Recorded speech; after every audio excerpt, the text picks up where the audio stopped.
Seven sisters എന്ന് കേട്ടിട്ടുണ്ടോ? India seven sisters.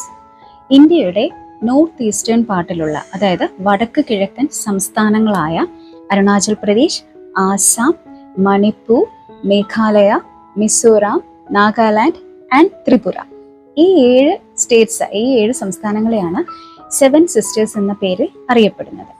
ഇത് എന്തുകൊണ്ടാണ് ഇങ്ങനെ പറയുന്നതെന്ന് വെച്ചാൽ, ഇവയെല്ലാം തമ്മിൽ, ഈ സംസ്ഥാനങ്ങൾ തമ്മിൽ ഭൂമിശാസ്ത്രപരമായി, ജോഗ്രഫിക്കലി, സാംസ്കാരികപരമായി, കൾച്ചറലി, സാമ്പത്തികപരമായി, എക്കണോമിക്കലി പരസ്പരം ബന്ധിപ്പിക്കപ്പെട്ടിരിക്കുന്നു. അതുകൊണ്ടാണ് ഇവയെ സെവൻ സിസ്റ്റേഴ്സ് എന്ന് വിളിക്കുന്നത്.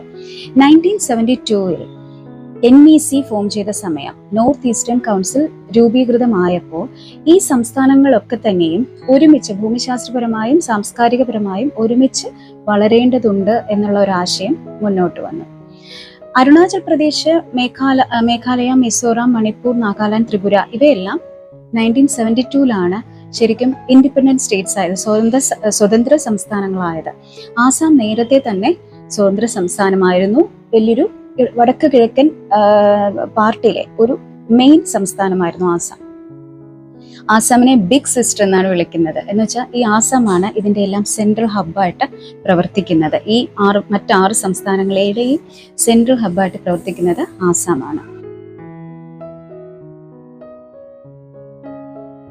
ഈ സെവൻ സിസ്റ്റേഴ്സിനെ മറ്റ് ഇന്ത്യൻ സ്റ്റേറ്റ്സുമായിട്ട് കണക്ട് ചെയ്യുന്ന ഒരേ ഒരു വഴിയാണ് സിലിഗുരി കോറിഡോർ അഥവാ chicken സ്നെക്ക്.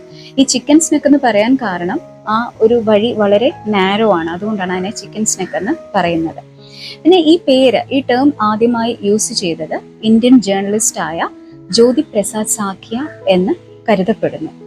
Land of seven sisters എന്ന് പറയുന്ന ബുക്കിൽ 1972 പുറത്തിറങ്ങിയ ബുക്കിലാണ് ആദ്യമായി ഈ ടേം ഉപയോഗിച്ചിരിക്കുന്നത്. അപ്പൊ ഇതാണ് സെവൻ സിസ്റ്റേഴ്സിനെ കുറിച്ചുള്ള ഒരു റഫ് ഐഡിയ. ബാക്കി ഫാക്ട്സുമായി നമുക്ക് അടുത്ത വീഡിയോസിൽ കാണാം.